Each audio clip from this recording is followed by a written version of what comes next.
ሃንተር ፈሪ የቅርብ ጓደኛዋን ቤኪን ለማስፈራራት ብላ 2000 ጫማ ከፍታ ላይ ሆና መሰላሉን በኃይል ወዘወዘችው። ነገር ግን ያ ሁሉ መወዝወዝ መሰላሉን ይዘውት የነበሩትን ብሎኖች እንዳላላቸው አላስተዋለችም ነበር። የማማው ጫፍ ላይ ከደረሱ በኋላ እብድ ያሉ ፎቶዎችን ማንሳት ጀመሩ። ነገር ግን ልክ ሊወርዱ ሲሉ መሰላሉ በድንገት ተንሸራቶ ወረደ። ብሎኖቹም አንድ በአንድ ተነቃቅለው ወጡ። በቅጽበት ቤኪ ተንሸራታ ወደቀች። እንደ ድል ሆኖ ግን ገመዱ አልተበጠሰም። ከመሬት 2000 ጫማ ከፍታ ላይ በአየር ላይ ተንጠልጥላ እንደተሰበረ ዥዋዥዌ ወዲያና ወዲህ ትወዛወዝ ነበር። ብትወድቅ ኖሮ አካሏ መገኘቱ አጠራጣሪ ነበር። ሃንተር ቤኪን ወደ ላይ ለመሳብ እየሞከረች ገመዱን የምትችለውን ያህል አጥብቃ ያዘች። ነገር ግን ድንገት እግሯ ተንሸራተተ። ያ ድንገተኛ መሳብ ቤኪ በድንጋጤ እንድትጮህ አደረጋት። እንደ ዕድል ሆኖ ሃንተር በፍጥነት ሚዛኗን ጠበቀች። ሁለቱም ተደጋግፈው አንዷ እየሳበች ሌላኛዋ ደግሞ ወደ ላይ ለመውጣት እየታገሉ ከጥቂት ትግል በኋላ ቤኪ በመጨረሻ በሰላም ወደ ጫፍ ተመለሰች። ገና ተረጋግተው ሳይጨርሱ የባሰ ነገር መከሰቱን ተረዱ። ቁልቁል ተመለከቱና ክፉኛ ደነገጡ።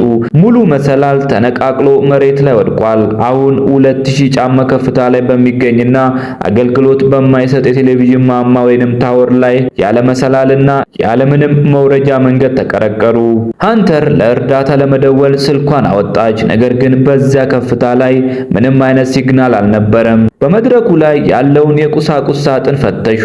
አንድ ቢኖኪውለር ወይንም አጉሊ መነጽርና ጥይት ያለው ፍላርጋን ወይንም የምልክት መስጫ ሽጉጥ አገኙ። በዚያ ቅጽበት ሃንተር አንድ ነገር አስተዋለች። ቀደም ሲል ከመሬት ሆና የለቀቀችው ወይንም አፕሎድ ያደረገችው ምስል ከ3000 በላይ ላይክ አግኝቷል። ይህም ማለት ከፍታው ትንሽ ዝቅ ሲል ሲግናል መኖር አለበት ማለት ነው። የእርዳታ መልእክት ጻፈች። ስልኳን በገመድ አሰረችና ቀስ ብላ ወደ ታች አወረደችው። ነገር ግን ገመዱ በቂ ርዝመት አልነበረውም። መልእክቱ መላኩን የሚገልጸውን ድምፅ ፈጽሞ አልሰሙም። ሃንተር ደፋር ውሳኔ ወሰነች። ከደህንነት አጥሩ ወጥታ በተሰባበረው መሰላል ላይ ራሷን ወደ ታች አወረደች። በዚያ 2000 ጫማ ከፍታ ላይ በአየር ላይ ተንጠልጥላ ትወዛወዝ ነበር። ሆኖም አሁን በቂ አልነበረም። ስልኩን ትንሽም ቢሆን ዝቅ ለማድረግ ስትሞክር አንዱን እጇን ጭምር ለቀቀች። ቤኪ ከጭንቀቱ የተነሳ መተንፈስ አቅቷት ነበር። የሃንተርም ጉልበት እየተሟጠጠ መጣ። ግን አሁንም ምንም ሲግናል የለም። ወደ ላይ ተመልሳ መውጣት ነበረባት። ከዚያም ቤኪ አንድ ሐሳብ መጣላት። መሬት ላይ ሲግናል ካለ ለምን ስልኩን እስከታች አልከውም አለች። ሃንተር ተስማማች። ስልኩን በጫማዋ ውስጥ ከተተችው። ከዚያም ብራዋን አውልቃ እንደ መከለያ ስልኩ ላይ ጠቀለለችው። ብራው ከመውደቅ አደጋ ይከላከለዋል በሚል ተስፋ ጫማውን ከ2000 ጫማ ከፍታ ላይ ቁልቁል ወረወሩት። ነገር ግን ስልኩ ተርፎ እንደሆነ የሚያውቁት ምንም መንገድ አልነበራቸውም። ስለዚህ ጠበቁ። ሰዓታት አለፈ። አሁንም ግን ምንም አይነት እርዳታ አልመጣም። በግልጽ እንደሚታየው ስልኩ መሬት ላይ ሲያርፍ ተሰባብሯል። ተስፋ ሊቆርጡ ሲሉ ሃንተር በቢኖኩለር ወይንም አጉሊ መነጽሩ አማካኝነት ከማማው ግርጌ አንድ ሰው ተመለከተች። ሁለቱ ልጃገረዶች በጣም ተደሰቱ። እናም በሚችሉት የድምፅ ኃይል ሁሉ ለእርዳታ መጮህ ጀመሩ። ነገር ግን በጣም ከፍታ ላይ ስለነበሩ ታች ያለው ሰው ምንም ሊሰማቸው አልቻለም። ከዚህ የባሰው ደግሞ ሰውየው ጥሏቸው መሄድ ጀመረ። ቤኪ በፍጥነት ጫማዋን አውልቃ ቁልቁል ወረወረችው። መሬቱ ላይ በኃይል አረፈ። ነገር ግን ሰውየው ልብ አላለም። ሌላኛውንም ጫማ ወረወረች። በዚህኛው ሙከራ ግን ጫማው ብረት ላይ አርፎ ከፍተኛ ድምፅ አሰማ። ሰውየው ዞሮ አካባቢውን ተመለከተ። ጫማውን አነሳው። ግን የሚገርመው አንገቱን ቀና አድርጎ ወደ ላይ በፍጹም አልተመለከተም ነበር። በአቅራቢያው ማንም አለመኖሩን ሲያረጋግጥ ጫማውን በግዴለሽነት ወደ ጎን ወርውሮ መንገዱን ቀጠለ። ልጃገረዶቹ ሙሉ በሙሉ ተስፋ ቆረጡ። ቤኪ የምልክት መስጫ ሽጉጥን ወይንም ፍላርጋን ለመተኮስ ተዘጋጅታ ያዘችው። ነገር ግን ሃንተር አስቆመቻት። ፀሐዩ በጣም ደማቅ ስለነበር በቀን ብርሃን የምልክት ተኩስን ማየት ከባድ ነው። ከዛም ሃንተር በአቅራቢያው አንድ አርቪ መኖሪያ ተሽከርካሪ አየች።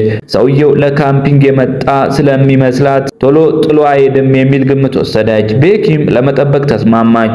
በመጨረሻ መሸ። ወደ ሰማይ አነጣጥራ የተቀረጸው የምልክት መስጫ ሽጉጡን ተኮሱ። ደማቁ ብርሃን ሌሊቱን አበራው። በእርግጥም ሰውየው የምልክት ተኩሱን አስተዋለ። በቢሊኒኩለር ወይንም በአጉሊ መነጽሩ በኩል ወደ ማማው ቀና ብሎ ሲመለከት አዩት። ሃንተር እና ቤኪ በደስታ ተዋጡ። በመጨረሻ እርዳታ እየመጣ ነው ብለው አሰቡ። ነገር ግን ቀጥሎ የሆነው ነገር አስደነገጣቸው። ሰውየው የብረት ዘንግ ይዞ ወደ መኪናቸው ሲሄድ አዩት። ያለምንም ማቅማማት የመኪናውን መስኮት ሰበረው። ልጃገረዶቹ ከላይ ሆነው በድንጋጤ እግራቸውን ይረግጡ ወይንም ያጣጥፉ ጀመር። ከዚያም በሩን ከፍቶ ውስጥ ገባ። ሞተሩ ተነሳ። መኪናቸውን እየሰረቃቸው ነበር። ሁለቱ ልጃገረዶች የመጨረሻ ተስፋቸው ርቆ ሲጠፋ በ2000 ጫማ ከፍታ ማማ ላይ ብቻቸውን ተቀርቅረው ከምንጊዜውም በላይ ተስፋ በመቁረጥ መመልከት ብቻ ነበር የቻሉት። አሁን ሊያደርጉ የሚችሉት ብቸኛው ነገር ሌባው ሕሊና ኖሮት ምናልባት በኋላ ላይ እርዳታ እንዲጠራላቸው መጸለይ ብቻ ነበር። እስከ ማግስቱ ጠዋት ድረስ መጠበቃቸውን ቀጠሉ። ሆኖም ግን አሁንም ምንም አይነት እርዳታ አልመጣም። ነገሩ እንዲህ ሊቀጥል አይችልም ነበር። ከአንድ ቀን በላይ አንዲት ጠብታ ውሃ እንኳ አልቀመሱም ነበር። ራሳቸውን ማዳን ነበረባቸው። ስለዚህ ሃንተር ትልቅ አደጋ ለመጋፈጥ ወሰነች። የደህንነት ገመዱን አሰረችና ታች ባለው ዲሽ ላይ ተቀርቅሮ የቀረውን ቦርሳ ለማምጣት ተዘጋጀች። ቤኪ እንዳታደርገው ብትማጸናትም ሃንተር ልሰማት አልፈለገችም። የገመዱን አንደኛ ጫፍ በአንድ ምሰሶ ላይ አሰረችና ቀስ እያለች በማማው ጎን በኩል ራሷን ወደ ታች አወረደች። ሚዛኗን ለመጠበቅ የብረት ማገዶቹን እየተጠቀመች ደረጃ በደረጃ ወረደች። በድንገት እጇ አመለጣትና በገመድ ተንጠልጥላ አየር ላይ መወዛወዝ ጀመረች። ሁኔታውን ለመቆጣጠር ብዙ ታገለች። ከዚያም በጥንቃቄ ወደ ታች መውረዷን ቀጠለች። ነገር ግን የገመዱ መጨረሻ ላይ ስትደርስ ቦርሳውንም በጣም ሩቅ ነበር። በአንድ እጇ ለመድረስ እየሞከረች ወደ ጎን ዘንበል ለማለት ሞከረች። ነገር ግን ምንም አልተሳካላትም። ከላይ ሆና ቤኪ በድንጋጤ ተውጣ ነበር። ሃንተር ተመልሳ እንድትወጣ ተማጸነቻት። ነገር ግን ሃንተር የበለጠ እብድ የሆነ ሐሳብ መጣላት። የደህንነት ገመዱን አላቀቀችው። አሁን ምንም አይነት መከላከያ ሳይኖራት ተንጠልጥላ በአንድ እጇ ገመዱን ይዛ ሌላኛውን እጇን ወደ ቦርሳው ዘረጋች። በአየር ላይ ወዲያና ወዲህ ትወዛወዝ ጀመር። አሁንም ልትደርስበት አልቻለችም። ስለዚህ የማማውን ግድግዳ በእግሯ በመግፋት ራሷን ከፍ አደረገች። ከዚያም ትክክለኛውን ጊዜ ጠብቃ እግሮቿን ወደፊት በማወዛወዝ ገመዱን ለቀቀችው። ልብ የሚያቆም አስፈሪ ሁኔታ ነበር። ነገር ግን በሆነ መንገድ ዲሹ ላይ በትክክል አረፈች። ሃንተር ወዲያውኑ ቦርሳውን ያዘች። መጀመሪያ ያደረገችው ነገር ቢኖር የውሃውን ጠርሙስ ማውጣት ነበር። ቤኪ ከላይ ሆና ምራቋን እየዋጠች በጉጉት ስትመለከታት እሷ ውሃ ተጎነጨች። አሁን ቦርሳውን አግኝተዋል። ነገር ግን ሃንተር እንዴት ተመልሳ ትውጣ? ማማው ላይ ተደግፋ ራሷን እያረጋጋች ቀስ ብላ ቆመች። ወደ ገመዱ በተቻለ መጠን ለመጠጋት ሞከረች። ከዚያም ቀኝ እጇን በጥንቃቄ ዘረጋች። ነገር ግን ገመዱ ገና ትንሽ ርቃት ነበር። ከዛም አንድ ሐሳብ መጣላት።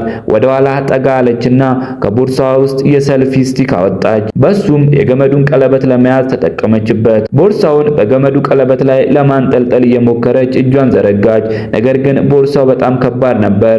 ደጋግማ ሞከረች። ምንም ሊሳካላት አልቻለም። ተስፋ ልትቆርጥ ስትል በመጨረሻ ቦርሳውን በቀለበቱ ላይ ማጥለቅ ቻለች።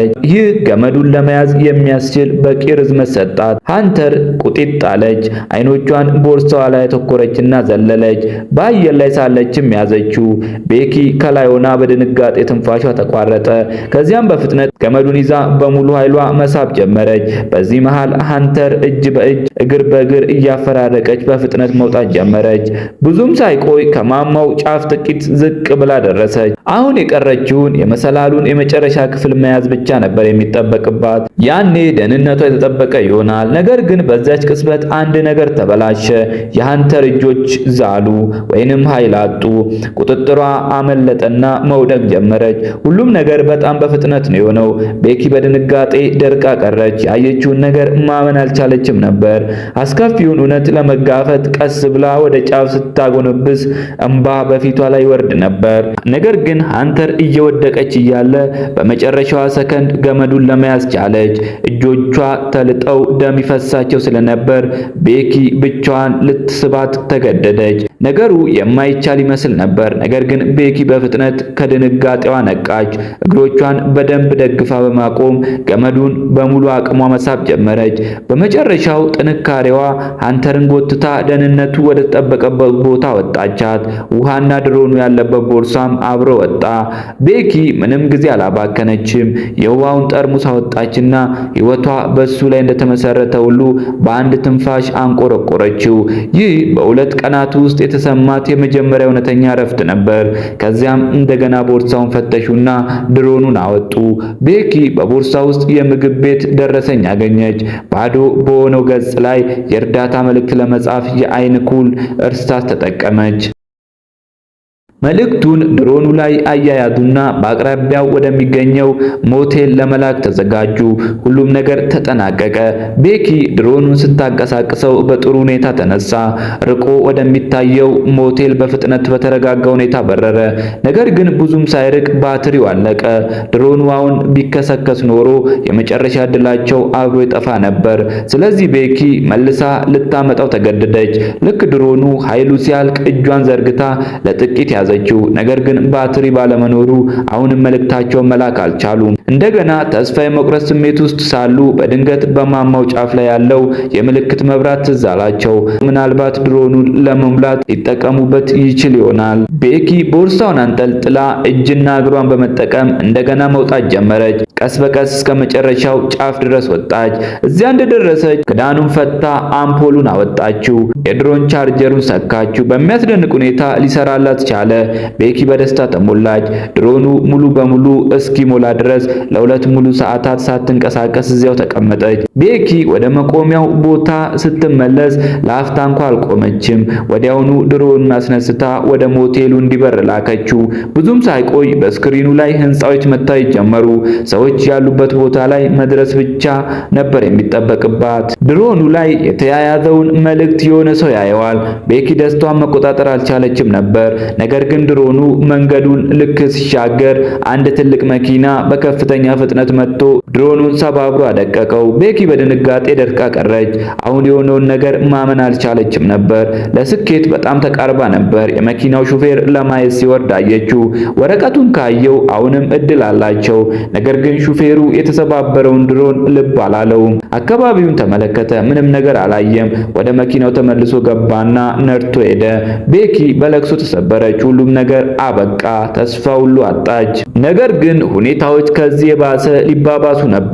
ወደ ሃንተር ዘወር ብላ ስትመለከት ሃንተር የሚበሰብስና ደም የፈሰሰበት ቁስል የታየበትን ፊቷን ቀስ ብላ ወደ እሷ አዞረች። ቤኪ በከፍተኛ ህመም ተዋጠች። በድንገት ያ አስከፊ እውነት ተገለጠላት። ሃንተር በዲሹ ላይ በወደቀችበት ወቅት ነበር የሞተችው። ከዚያ ውድቀት በህይወት አልተረፈችም ነበር። ቤኪ ይህን ሁሉ ጊዜ በምናቧ ስትቃዥ ነበር። ጎትታ ያወጣችው ቦርሳውን ብቻ ነበር እንጂ ሃንተርን አልነበረም። ከዚያ ጊዜ ጀምሮ ቤኪ ከትዝታ ጋር እያወራች በዛ ማማ ላይ ብቻዋን ነበረች። በሚያቃጥለው ፀሐይ ስር ሙሉ በሙሉ ራሷን ሰጥታ በመቆሚያ ላይ ወደቀች። በድንገት አንድ የተራበ አሞራ ወርዶ ደም የፈሰሰውን ጭኗን መንከስ ጀመረ። ነገር ግን ቤኪ ቀስ ብላ አይኖቿን ገለጠች። እይታዋን ወፉ ላይ ተከለችና አንገቱን አነቀችው። አሞራው በኃይል ይፈራገጥ ነበር። ነገር ግን ተርባና ተቆጥታ የነበረችው ቤኪ ታግላ በቁጥጥር ስር አዋለችው። ከዚያም ጥሬውን መብላት ጀመረች። ምንም ግድ አልነበራትም። የቀራት አንድ ሐሳብ ብቻ ነበር፣ ምንም ቢፈጠር በህይወት መቆየት። ከበላች በኋላ ቤኪ የደህንነት ገመዱን ፈታች። የቀረውን የደረጃ ክፍል ወርዳ ገመዱን በዝቅተኛው የብረት ዘንግ ላይ አያያዘችው። ከዚያም የቀረውን ገመድ ወደ ታች ለቀቀችው። ያዘችውና በፍጥነት መንሸራተት ጀመረች። በዚህ ጊዜ ምንም ማመንታት አልነበረም። እንቅስቃሴዎቿ ትክክለኛና በራስ መተማመን የታየባቸው ነበሩ። በቅጽበት የገመዱ መጨረሻ ላይ ደረሰች። ቁልፉን ፈታችና ወደ ዲሹ ዘለለች። የሃንተርን የሚበሰብስ አስክሬን ስትመለከት የስሜት መጥለቅለቅ ተሰማት። ነገር ግን ቀጥሎ ያደረገችው ነገር ይበልጥ የሚያስደንቅ ነበር። ምንም እንኳን አሁንም የኔትወርክ ሲግናል ባይኖርም ለአባቷ የእርዳታ መልእክት ጻፈች። ከዚያም የሃንተርን ጫማ አወለቀች። ስልኩን በውስጡ ያደረገችውና በቁስሉ በኩል ወደ ሃንተር ሆድ ውስጥ በጥልቀት ከተተችው። ሁሉንም ነገር ካስተካከለች በኋላ ቤኪ አስክሬኑ አስክሬኑን በኃይል ገፋችውና ከ2000 ጫማ ርቀት ወደ መሬት እንዲወድቅ አደረገች። የአስክሬኑ ስጋና ጫማው ውድቀቱን ስለሚከላከሉ ስልኩ ሳይሰበር ሊተርፍ ይችላል። ከ2000 ጫማ ተጉዞ መሬት ላይ ሲወድቅ ስጋውና ጫማው ውድቀቱን ስለሚከላከሉ ስልኩ ሳይሰበር ይተርፋል። መሬት ሲደርስም ሲግናል ስለሚመጣ መልእክቱ ይላካል። እቤት ውስጥ አባቷ ጀምስ የጽሑፍ መልእክቱ ደረሰው። ወዲያውኑ ወደ 911 ደወለና ወደ ማማው ፈጥኖ ሄደ። ቤኪ በመጨረሻ ልትድን ቻለች። ቤኪ አባቷን ባየችው ቅጽበት ቀጥታ ወደ እቅፉ ሮጣ በመግባት ስቅስቅ ብላ ማልቀስ ጀመረች። ፊልሙም ታሪክ በዚህ ላይ ተጠናቀቀ። ፊልሙ ከተመቻችሁ ላይክ እና ኮመንት ማድረግ እንዳትረሱ፣ ሰብስክራይብ በማድረግም ቤተሰብ ይሁኑ።